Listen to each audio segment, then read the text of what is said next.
कभी कभी हम इतना थक जाते हैं कि बस चुप रहना ही सबसे बड़ी चीख बन जाता है। हर किसी की जिंदगी में वो पल आता है जब कोई हमें उकसाता है, नीचा दिखाता है या बार बार वही घाव कुरेदता है और हम खुद को संभालने के बजाय फट पड़ते हैं, गुस्से में, इमोशन में, रिएक्शन में। उस वक्त हम सोचते नहीं, बस बह जाते हैं और बाद में पछताते हैं। खुद से सवाल करते हैं, मैंने ऐसा क्यों कहा? ना कंपोनेंट प्लेसमेंट, मैंने खुद को कंट्रोल क्यों नहीं किया? कंपोनेंट प्लेसमेंट, क्यों मेरी शांति दूसरों की बातों पर टिकी हुई है? यही नहीं, धीरे धीरे हम महसूस करने लगते हैं कि हमारी सबसे बड़ी कमजोरी हमारी रिएक्शन बन चुकी है। लेकिन आज मैं आपको एक ऐसी ताकत के बारे में बताने जा रहा हूं जो आपकी जिंदगी का पूरा तरीका बदल सकती है। एक ऐसी इनर पावर जो आपको शांत भी बनाएगी और मजबूत भी, जिससे आप सिर्फ स्ट्रांग नहीं बल्कि अनहिलाने वाले बन जाओगे। ये कोई मोटिवेशनल थ्योरी नहीं, बल्कि एक ऐसी प्रैक्टिकल माइंडसेट है जिसे अपनाने के बाद लोग आपको कमजोर नहीं, बेहद सॉलिड समझेंगे। मार्कस ऑरेलियस जैसे स्टोइक थिंकर्स हों या एकहार्ट टोले जैसे मॉडर्न स्पिरिचुअल मास्टर्स, सबने यही कहा है कि असली ताकत रिएक्शन में नहीं, साइलेंस में होती है। जवाब देने से पहले रुक जाना, चुप रह जाना, मुस्कुरा देना, यही वो हथियार है जिससे आप अपनी शांति को बचाते हो और दूसरों की पावर को खुद पर हावी नहीं होने देते। तो अगर आप भी वो इंसान बनना चाहते हैं जो हर तूफान में भी खुद को स्थिर रख सके, जो हर उकसावे में खुद को थाम सके, तो यह वीडियो सिर्फ एक जानकारी नहीं है, ये आपकी इनर जर्नी की शुरुआत है। एक ऐसा सफर जहां साइलेंस आपकी ढाल होगी और कंट्रोल आपका हथियार। और अगर आप इस सफर में हमारे साथ जुड़ना चाहते हैं, नमस्कार दोस्तों, बुक नोवा पर आप सभी का स्वागत है। आज की इस बेहतरीन पुस्तक the power of not reacting में केवल 9 अध्याय हैं। बुक नोवा को जरूर सब्सक्राइब करें, क्योंकि यहाँ हम सिर्फ किताबें नहीं पढ़ते, हम जिंदगी बदलते हैं। अब चलिए शुरुआत करते हैं उस माइंड रिवॉल्यूशन की, जहां रिएक्शन नहीं, रिजर्व रहना आपका सुपर पावर बनेगा। अध्याय 1, तूफानों के बीच शांत कैसे रहें। जब लोग उकसाएं, बातें चुभें, तो खुद को कैसे कंट्रोल करें। जब कोई तुम्हें बार बार उकसाता है, जब कोई तुम्हारे अंदर की शांति को तोड़ने की कोशिश करता है, तो क्या तुम तुरंत रिएक्ट करते हो? क्या तुम भी उन लोगों में से हो जो किसी की छोटी सी बात पर गुस्से से भर जाते हैं? अगर हाँ, तो यकीन मानो, ये सिर्फ तुम्हारी गलती नहीं है, ये हमारे माइंड की पुरानी आदत है। हमारा दिमाग डिजाइन ही ऐसे हुआ है कि वो फौरन प्रतिक्रिया देना चाहता है। लेकिन यहीं पर फर्क आता है एक आम इंसान और एक सच में ताकतवर इंसान में। एक बार किसी ने बुद्ध से पूछा, आपका सबसे बड़ा अस्त्र क्या है? उन्होंने मुस्कुराकर कहा, शांति। क्योंकि जब तूफान आता है तो पेड़ हिलते हैं, पानी उफनता है, लेकिन वही इंसान मजबूत होता है जो भीतर से स्थिर होता है। वो झुकता जरूर है लेकिन टूटता नहीं। हम सबकी जिंदगी में ऐसे तूफान आते हैं, कुछ शब्दों की शक्ल में, कुछ इंसानों की शक्ल में। लेकिन ये तूफान असली खतरा नहीं है। असली खतरा ये है कि हम इन तूफानों के सामने खुद को खो बैठते हैं, अपने रिएक्शन में बह जाते हैं, और फिर जो नुकसान होता है वो बाहर से नहीं, अंदर से होता है। शांति कोई कमजोरी नहीं है, ये सबसे बड़ा हथियार है। जब आप चुप रहते हो, जब आप सामने वाले की बातों पर फौरन रिएक्ट नहीं करते, तो आप एक मैसेज देते हो कि मैं तुम्हारी हरकतों से नहीं, अपनी सोच से चलता हूँ। उस पल में आप बस सामने वाले को जवाब नहीं देते, आप खुद को जवाब दे रहे होते हो, ये कहते हुए कि मुझे अपनी ऊर्जा वहाँ खर्च करनी है जहाँ उसका कुछ मूल्य हो। तुम्हें यह जानना जरूरी है कि हर एक बात पर प्रतिक्रिया देना, हर एक उकसावे में बह जाना एक तरह की गुलामी है। हाँ, गुलामी। तुम अपनी भावनाओं के गुलाम बन चुके होते हो।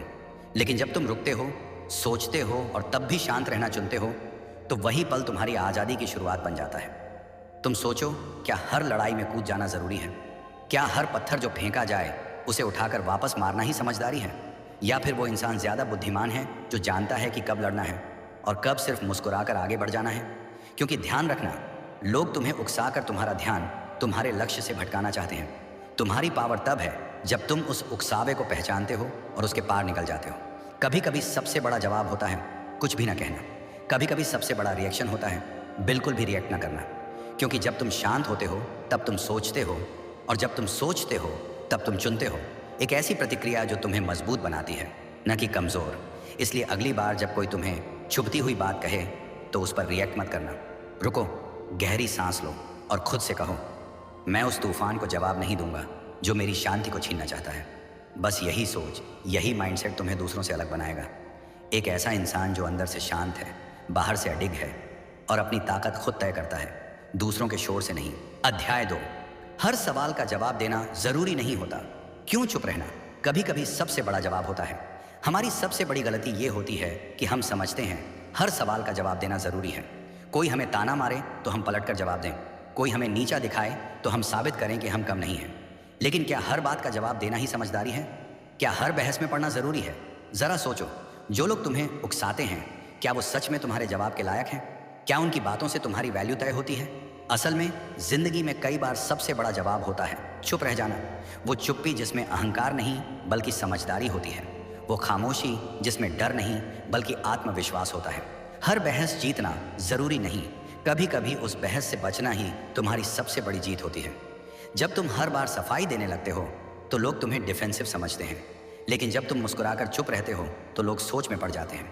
उन्हें लगता है इसने जवाब क्यों नहीं दिया, और वहीं से तुम सिचुएशन के मास्टर बन जाते हो। एक बार की बात है, एक शिष्य ने अपने गुरु से पूछा, गुरुदेव, जब कोई हमें बार बार नीचा दिखाए या ताना मारे तो क्या हमें चुप रह जाना चाहिए? गुरु ने जवाब नहीं दिया। शिष्य ने दोबारा वही सवाल पूछा, लेकिन गुरु अभी शांत रहे। तीसरी बार जब उसने पूछा तो गुरु बोले, मैंने तुम्हें अभी जवाब दे दिया था, मेरी चुप्पी ही मेरा जवाब था। शिष्य को समझ में आ गया, हर बार शब्दों से जवाब नहीं दिया जाता, कभी कभी खामोशी ही सबसे बड़ी आवाज होती है। क्योंकि जो व्यक्ति शांत है वो हमेशा गहरे स्तर पर सोच रहा होता है। जो इंसान हर बात पर बोलता है वो अपने इमोशन का गुलाम होता है, लेकिन जो इंसान चुनकर बोलता है वो अपने शब्दों की कीमत जानता है। उसकी चुप्पी में असर होता है, उसकी खामोशी में ताकत होती है। हर सवाल, हर टिप्पणी, हर आलोचना का जवाब देना खुद को थकाना है। ये ठीक वैसा ही है जैसे कोई तुम्हें बार बार पत्थर मारे और तुम हर पत्थर को उठाकर जवाब में फेंको। एक समय बाद तुम्हारे हाथ थक जाएंगे, लेकिन सामने वाला तो और पत्थर फेंकता जाएगा। समझदारी ये है कि तुम वो इंसान बनो जो कह सके, मुझे इन पत्थरों से महल बनाना है, जवाब नहीं देना। इसलिए अगली बार जब कोई तुम्हें उकसाए, तुम्हारी शांति को तोड़ने की कोशिश करे, तो खुद से एक सवाल पूछना, क्या ये वाकई मेरे जवाब के लायक है? अगर नहीं तो चुप रह जाना, क्योंकि वो चुप्पी सिर्फ एक शांतिपूर्ण हरकत नहीं, वो एक ताकत है, एक रणनीति है और एक आत्मविश्वास से भरी चेतावनी कि तुम मेरे जवाब के लायक नहीं। याद रखो, हर बार कुछ कहना ताकत नहीं होती, कई बार कुछ न कहना ही सबसे ज्यादा असरदार होता है। जब तुम चुप होते हो तब तुम्हारा मौन बोलता है, और कई बार वो आवाज शब्दों से भी ऊंची होती है। अध्याय 3, जब दिल टूटे या गुस्सा आए तो कैसे खुद को थामे। इमोशनल ट्रिगर्स को हैंडल करना सीखो। कभी कभी दिल ऐसा टूटता है कि सांस लेना भी भारी लगने लगता है। कोई अपना धोखा दे जाता है, कोई बिना वजह बुरा बोल देता है, कोई हमारी भावनाओं को रौंद कर चला जाता है, और फिर हमारा मन बिखर जाता है। उस टूटे हुए मन से उठती है एक जबरदस्त आग, गुस्से की, बेचैनी की, जवाब देने की। और अगर हम उसी पल रिएक्ट कर दें तो क्या होता है? हम वो बोल जाते हैं जो दिल नहीं चाहता, और फिर वही शब्द वापस हमारे अंदर जहर बन जाते हैं। लेकिन अगर हम उस ट्रिगर को समझ लें कि ये दर्द कहाँ से आ रहा है, ये गुस्सा किस बात से फूटा है, तो हम खुद को थाम सकते हैं, गिरने से बचा सकते हैं। हम सभी के अंदर कुछ अनसुलझे जख्म होते हैं, कुछ पुराने तजुर्बे, कुछ बचपन की बातें, कुछ अधूरे रिश्ते। जब भी कोई इंसान, कोई घटना या कोई शब्द उन जख्मों को छूता है तो हमें लगता है बस अब और नहीं। लेकिन सच्चाई ये है कि वो इंसान नहीं, वो घटना नहीं, बल्कि वो जख्म बोल रहा है। जब तक हम अपने उन ट्रिगर्स को नहीं पहचानेंगे तब तक हम बार बार रिएक्ट करते रहेंगे और हर बार खुद को ही नुकसान पहुंचाएंगे। तो सबसे पहले खुद से ईमानदारी से पूछो, क्या ये गुस्सा वाकई सामने वाले के लिए है या मेरे ही किसी अंदर के दर्द का रिएक्शन है? क्या मेरी प्रतिक्रिया इस पल की है या किसी अधूरे अतीत की? जब तुम्हें यह फर्क समझ आने लगता है तब तुम खुद को रोक पाते हो। उस वक्त गहरी सांस लो, अपनी आंखें बंद करो और उस इमोशन को महसूस करो, उसके साथ बैठो, उसे भागने मत दो, क्योंकि जो दर्द को समझ लेता है वो उसे कंट्रोल भी कर लेता है। इमोशनल ट्रिगर्स एक चोर की तरह होते हैं। ये चुपचाप आते हैं, हमारी चेतना से हमारी शांति चुरा लेते हैं और हमें ऐसा महसूस कराते हैं जैसे हम अब खुद पर कंट्रोल खो चुके हैं। लेकिन सच्चाई ये है कि ट्रिगर तुम्हारे ऊपर कंट्रोल तभी पा सकता है जब तुम उसे पहचानने से इनकार कर दो। जैसे ही तुम कहते हो, हाँ मैं अभी गुस्से में हूँ लेकिन मैं इसे बाहर नहीं फेंकूंगा, उसी वक्त तुम ट्रिगर से बड़ा बन जाते हो। अब तुम कहोगे, लेकिन ये सब आसान नहीं होता। बिल्कुल सही कहा, आसान नहीं होता लेकिन ज़रूरी होता है, क्योंकि हर बार तुमने जब अपने गुस्से में रिएक्ट किया तुमने अपनी पावर किसी और को दे दी। लेकिन इस बार तुम कुछ अलग कर सकते हो। इस बार तुम उस दर्द को पकड़ सकते हो और उसे रिएक्शन में नहीं, रिफ्लेक्शन में बदल सकते हो। जो इंसान खुद को थामना सीख लेता है वो हर तूफान के बीच स्थिर रहना सीख जाता है, क्योंकि असली ताकत दूसरों को बदलने में नहीं, खुद को संभालने में होती है। अगली बार जब दिल टूटे, जब गुस्सा आए तो रुक जाना, खुद से कहना, ये सिर्फ एक भावना है, मैं इसे आने दूंगा लेकिन मैं इसे जाने भी दूंगा।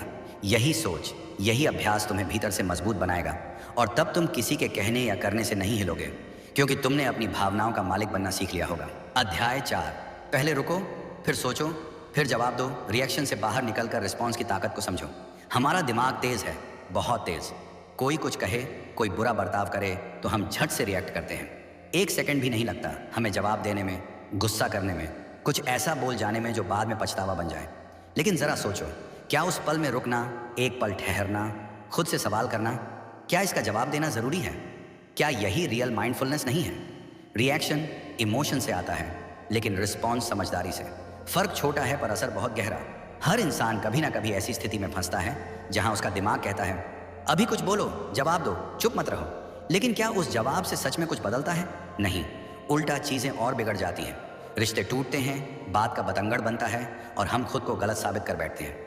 अब ज़रा सोचो, अगर उस पल में तुमने सिर्फ 2 सेकंड का ब्रेक लिया होता, खुद से पूछा होता क्या ये सच में मेरी एनर्जी के लायक है, तो शायद जो कहा जाने वाला था वो कभी कहा ही नहीं जाता। रुकने का मतलब हारना नहीं होता। रुकने का मतलब होता है खुद को समय देना, सोचना और फिर समझदारी से जवाब देना। जैसे एक तीर को छोड़ने से पहले धनुष को पीछे खींचना पड़ता है, वैसे ही बोलने से पहले चुप रहना ज़रूरी होता है। जब तुम रुकते हो तो तुम्हारे पास 2 रास्ते होते हैं, या तो उसी पुराने रिएक्शन वाले पैटर्न में जाना, या फिर एक नया रिस्पॉन्स चुनना जो तुम्हारे आत्मसम्मान और शांति दोनों को बचा सके। कभी कभी छोटी सी बात भी बड़ी लड़ाई बन जाती है, सिर्फ इसलिए क्योंकि हम रुकते नहीं। हम उस माइंड के गुलाम बन जाते हैं जो कहता है अब कुछ बोल, खुद को साबित कर। लेकिन सच्चाई ये है कि खुद को साबित करने की ज़रूरत सिर्फ उन्हें होती है जो खुद को जानते नहीं। जो सच में मजबूत होते हैं वो सोचते हैं फिर बोलते हैं। उनका हर शब्द चुना हुआ होता है, हर प्रतिक्रिया सोच समझ कर दी जाती है, और यही उन्हें दूसरों से अलग बनाती है। हर बार तुम्हारे सामने 2 रास्ते होते हैं, फौरन रिएक्ट करो और पछताओ, या रुको, सोचो और रिस्पॉन्स दो जो चीज़ों को सुलझाए। अगली बार जब कोई तुम्हें चोट पहुंचाए, जब कोई तुम्हें उकसाए, तो तुरंत कुछ मत बोलो। गहरी सांस लो, एक कदम पीछे हटो और सोचो क्या मेरा जवाब इस स्थिति को बेहतर बनाएगा या और बिगाड़ेगा। अगर तुम ये सोच पाते हो तो तुमने खुद पर जीत पा ली है। याद रखो, बुद्धिमान वो नहीं जो ज़्यादा बोलता है, बुद्धिमान वो होता है जो सही वक्त पर सही बात करता है। और सही वक्त तब आता है जब तुम रिएक्शन से बाहर निकलकर रिस्पॉन्स की ताकत को समझ लेते हो। जब तुम अपने दिमाग को आदेश देते हो और वो तुम्हारे इमोशन से नहीं, तुम्हारी समझदारी से चलता है, वहीं से शुरू होती है असली ताकत। और वहीं से बनता है एक ऐसा इंसान जो ना हालात से डरता है ना लोगों से, क्योंकि वो खुद को संभालना सीख चुका होता है। अध्याय 5, शांति से जीतना। सबसे बड़ी ताकत बिना लड़े कैसे जीत सकते हो? ज्यादातर लोग सोचते हैं कि जीतने के लिए लड़ना जरूरी है, आवाज उठानी पड़ेगी, विरोध करना पड़ेगा, सामने वाले को नीचा दिखाना पड़ेगा। लेकिन सच्चाई यह है कि असली जीत हमेशा शांति से होती है, बिना लड़े, बिना चीखे चिल्लाए, बिना खुद को थकाए। और ये वही लोग कर पाते हैं जो भीतर से मजबूत होते हैं, जो जानते हैं कि हर लड़ाई में उतरना समझदारी नहीं, कई बार दूर रहना ही असली समझ है। क्योंकि हर बार मोर्चा खोलना, हर बार जवाब देना, ये सिर्फ आपकी ऊर्जा को खत्म करता है और सामने वाले को आपकी कमजोरी दिखा देता है। शांति कोई कमजोरी नहीं है, ये वो ताकत है जो तुम्हें अंदर से अडिग बनाती है। एक शांत इंसान को उकसाना आसान नहीं होता, क्योंकि वो किसी के शोर से नहीं, अपनी समझ से चलता है। उसने ये सीख लिया होता है कि कुछ लड़ाइयाँ लड़ने के लिए नहीं, समझने के लिए होती हैं। और कई बार जवाब देने से बेहतर है बस मुस्कुरा कर आगे बढ़ जाना, क्योंकि जब तुम किसी की नेगेटिविटी का जवाब नहीं देते तो तुम उसकी ताकत छीन लेते हो। अगर कोई तुम्हें बार बार नीचा दिखाता है और तुम हर बार गुस्से में बह जाते हो, तो तुम वही कर रहे हो जो वो चाहता है। लेकिन अगर तुम चुप रहकर अपनी शांति को बनाए रखते हो, तो तुम अपने स्तर को बरकरार रखते हो, तुम उस इंसान से ऊपर उठ जाते हो, और वहीं पर असली जीत होती है। क्योंकि हर कोई सोचता है कि जीतने के लिए सामने वाले को हराना पड़ेगा, लेकिन असल में जीत तब होती है जब तुम खुद को हारने नहीं देते। गांधी जी को ही देख लो, उन्होंने कभी हथियार नहीं उठाया, कभी लड़े नहीं, लेकिन उन्होंने एक साम्राज्य को हिला दिया, क्योंकि उनकी शांति, उनका संयम और उनका धैर्य ही उनकी सबसे बड़ी ताकत थी। उन्होंने दिखाया कि बिना लड़े भी जीता जा सकता है, बशर्ते तुम अंदर से मजबूत रहो। क्योंकि लड़ाई सिर्फ बाहर की नहीं होती, असली लड़ाई तो अंदर चलती है, खुद के गुस्से से, अपने अहंकार से, अपनी बेचैनी से। और जब तुम इनसे जीत जाते हो तो दुनिया की कोई ताकत तुम्हें नहीं हिला सकती। हर इंसान को चुनना होता है, लड़कर जीतना या शांत रहकर ऊंचा उठना। और जो लोग बाद वाले रास्ते को चुनते हैं वो लंबी रेस के घोड़े होते हैं, क्योंकि वो जानते हैं कि शांति से मिली जीत टिकाऊ होती है, स्थायी होती है और आत्मसम्मान से भरपूर होती है। अगली बार जब कोई तुम्हें उकसाए, तुम्हें नीचा दिखाने की कोशिश करे, तो लड़ो मत, मुस्कुराओ और उसे उसकी ही सोच में उलझा छोड़ दो। यही है वो ताकत जो भीड़ में तुम्हें अलग बनाती है। क्योंकि लोग चीखते हैं, लड़ते हैं, बहस करते हैं, लेकिन जो इंसान चुप रहकर जीतता है वो लोगों के मन में जगह बनाता है, उसकी मौजूदगी में भी असर होता है और उसकी शांति ही उसकी सबसे बड़ी पहचान बन जाती है। इसलिए जीत की परिभाषा को बदलो।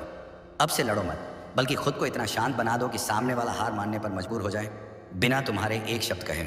अध्याय 6, जब कोई तुम्हें उकसाए तब क्या करना चाहिए? टॉक्सिक लोगों से निपटने की कला। कुछ लोग तुम्हारी जिंदगी में सिर्फ एक ही मकसद से आते हैं, तुम्हें प्रोवोक करने के लिए। वो तुम्हें नीचा दिखाते हैं, तुम्हारी कमजोर नसें पहचानते हैं और बार बार वहीं चोट करते हैं जहां से तुम टूट जाओ। ऐसे लोग झर की तरह होते हैं, बाहर से मीठे लेकिन अंदर से खोखले और जहरीले। इन्हें ही कहा जाता है टॉक्सिक लोग। इनसे निपटना आसान नहीं होता, क्योंकि ये सीधे हमला नहीं करते, ये तुम्हें धीरे धीरे मानसिक रूप से थकाते हैं। और जब तुम गुस्से में रिएक्ट करते हो तो उन्हें वही मिलता है जो वो चाहते हैं, तुम्हारा ध्यान, तुम्हारी ऊर्जा और तुम्हारा संतुलन। अब सवाल ये है, जब कोई तुम्हें बार बार उकसाता है, बार बार तुम्हारी शांति पर हमला करता है, तो तुम क्या करोगे? सबसे पहली बात, समझो कि ये तुम्हारा इम्तिहान नहीं, तुम्हारी ग्रोथ का मौका है। क्योंकि तुम अगर हर बार ऐसे लोगों के सामने खुद को जस्टिफाई करने लगोगे तो तुम उनकी गेम का हिस्सा बन जाओगे। लेकिन अगर तुम शांति से, समझदारी से खुद को थाम लेते हो तो तुम उनकी हर चाल को फेल कर देते हो। टॉक्सिक लोगों से निपटने की सबसे पहली कला है डिस्टेंस, दूरी बनाओ। शारीरिक नहीं तो कम से कम मानसिक दूरी। तुम उन्हें रोक नहीं सकते, लेकिन तुम उन्हें एक्सेस देना बंद कर सकते हो। उनके शब्दों को अपने ऊपर हावी मत होने दो। याद रखो, कोई कुछ तभी कह पाता है जब तुम सुनना चाहते हो। जब तुम अंदर से शांत होते हो तो उनकी हर बात तुम्हारे लिए शोर बन जाती है, जो तुम्हारे कानों तक आता तो है लेकिन दिल तक नहीं। दूसरी कला है रिएक्शन मत दो। वो तुमसे एक ही चीज़ चाहते हैं कि तुम गुस्से में आओ, कि तुम फटे, कि तुम लड़ो। लेकिन जब तुम चुप रहते हो, मुस्कुराते हो और अपना फोकस अपने लक्ष्य पर बनाए रखते हो तो तुम उन्हें हरा नहीं रहे होते, तुम उन्हें अंधेरे में छोड़ रहे होते हो जहां वो अपनी ही नेगेटिविटी में उलझ जाते हैं। तीसरी बात, खुद से सच बोलो। खुद से पूछो, क्या ये इंसान वाकई मेरी पीस के लायक है? क्या इस इंसान की बातें मेरी वैल्यू तय कर सकती हैं? अगर जवाब नहीं है तो फिर उसके लिए अपनी एनर्जी क्यों खर्च करना? जब तुम जान जाते हो कि सामने वाला तुम्हारे स्तर का नहीं है तो उसे जवाब देना भी समय की बर्बादी लगने लगता है। टॉक्सिक लोग तभी तक ताकतवर होते हैं जब तक तुम उन्हें अपनी ताकत दे रहे हो। जैसे ही तुम उन्हें नज़रअंदाज करना शुरू करते हो, उनकी ताकत खुद ब खुद खत्म होने लगती है। अगली बार जब कोई तुम्हें उकसाए तो अपने मन में कहो, ये मेरी परीक्षा है और मुझे पास होना है। बिना गुस्से के, बिना प्रतिक्रिया के। तुम्हारा रिएक्शन उनकी जीत है और तुम्हारी शांति तुम्हारी सबसे बड़ी जीत। इसलिए टॉक्सिक लोगों को हराने का सबसे आसान तरीका है, उन्हें असरहीन बना दो। उनकी बातों को महत्व देना बंद कर दो और खुद को इतना मजबूत बना दो कि कोई भी जहर तुम्हारे भीतर उतर ही ना पाए। यही है वो कला जो तुम्हें हर उस इंसान से ऊंचा खड़ा करती है जो सिर्फ दूसरों को नीचे गिराकर खुद को बड़ा समझता है। अध्याय 7, क्या शांत रहना कमजोरी है? नहीं, नॉट रिएक्टिंग का मतलब हार नहीं, बल्कि पावर है। शांत रहना दुनिया की नज़रों में अक्सर गलत समझा जाता है। लोग सोचते हैं कि जो इंसान चुप रहता है, जो हर बात पर जवाब नहीं देता, जो बहस से बचता है, वो कमज़ोर है, डरपोक है या फिर हार मान चुका है। लेकिन सच्चाई इससे बिल्कुल उलट है। शांत रहना कमज़ोरी नहीं है, ये उस इंसान की सबसे बड़ी ताकत है जिसे खुद पर पूरा कंट्रोल होता है। वो जानता है कि कब बोलना है, कब चुप रहना है और किस बात को अपनी ऊर्जा के लायक समझना है। किसी भी इंसान का सबसे बड़ा टेस्ट तब होता है जब कोई उसे उकसाए और फिर भी वो खुद को कंट्रोल कर ले। हर कोई बोल सकता है, चिल्ला सकता है, पलटकर जवाब दे सकता है, लेकिन जो इंसान अपनी चुप्पी से जवाब देता है वो असल में खुद पर जीत हासिल कर चुका होता है। क्योंकि रिएक्शन देना आसान है, लेकिन खुद को थामना ये सिर्फ वही कर सकता है जिसने अपने भीतर की आग को ठंडा करना सीख लिया हो। कभी कभी चुप रहना इतना असरदार होता है कि सामने वाला सोच में पड़ जाता है। वो समझ ही नहीं पाता कि उसकी बातों का असर क्यों नहीं हुआ। उसे लगता है कि अब तो तू फटेगा, चिल्लाएगा, जवाब देगा। लेकिन जब वो देखता है कि तुम शांत हो, स्थिर हो और मुस्कुरा रहे हो तो वो खुद ही हार मान लेता है। क्योंकि तुम्हारी चुप्पी में वो ताकत होती है जो उसके शोर से भी ज्यादा भारी पड़ती है। शांत रहने का मतलब ये नहीं कि तुम डर गए, इसका मतलब ये है कि तुम अपनी भावनाओं के गुलाम नहीं हो। तुमने अपने भीतर की शक्ति को पहचान लिया है और अब तुम उसे बिना जरूरत बाहर नहीं लुटाते। जो इंसान खुद पर कंट्रोल नहीं रख पाता वो हर बात पर फटता है, हर शब्द का जवाब देता है और हर ताने से टूटता है। लेकिन जो इंसान शांत है वो किसी और के शब्दों से नहीं हिलता, क्योंकि वो जानता है कि उसकी वैल्यू किसी और की राय से तय नहीं होती। आज की दुनिया में जब हर कोई सोशल मीडिया पर, रिश्तों में, ऑफिस में, सड़क पर, हर जगह खुद को साबित करने में लगा है, तो एक शांत व्यक्ति जैसे भीड़ में खड़ा वो अकेला पेड़ होता है जो तूफान में भी नहीं डगमगाता। वो बोलता है तभी जब ज़रूरत हो और उसकी आवाज़ में असर होता है, क्योंकि वो फालतू शोर नहीं करता। याद रखो, नॉट रिएक्टिंग एक कला है। ये एक ऐसा हथियार है जो दिखता नहीं पर हर बार काम करता है। जब तुम हर उकसावे पर नहीं फटते, हर ताने पर नहीं पलटते, तो तुम अपने दुश्मनों की चाल को वहीं पर तोड़ देते हो। उन्हें लड़ाई चाहिए लेकिन तुम उन्हें शांति देते हो और यही उन्हें हरा देता है। इसीलिए अगर अगली बार कोई कहे कि शांत रहना कमजोरी है तो बस मुस्कुरा देना, क्योंकि तुम जान चुके हो कि चुप रहना हार नहीं बल्कि वो शक्ति है जो सिर्फ उन्हीं के पास होती है जो खुद पर जीत पा चुके होते हैं। अध्याय 8, अपने मन का मास्टर कैसे बने, सेल्फ कंट्रोल को डेली लाइफ में कैसे अपनाएं। मन को काबू में रखना दुनिया की सबसे बड़ी जीत है। जब तुम अपने मन के मालिक बन जाते हो तो फिर बाहर की कोई ताकत तुम्हें हिला नहीं सकती। लेकिन सवाल यह है, क्या वाकई ऐसा संभव है? क्या हम खुद को हर बार कंट्रोल कर सकते हैं? जवाब है हाँ, बिल्कुल कर सकते हैं। अगर हम रोजमर्रा की छोटी छोटी आदतों में सेल्फ कंट्रोल को धीरे धीरे उतारना शुरू कर दें, क्योंकि सेल्फ कंट्रोल कोई एक दिन की जीत नहीं, ये रोज की एक प्रैक्टिस है, एक माइंडसेट जो तुम्हें शांति, मजबूती और स्थिरता की तरफ ले जाता है।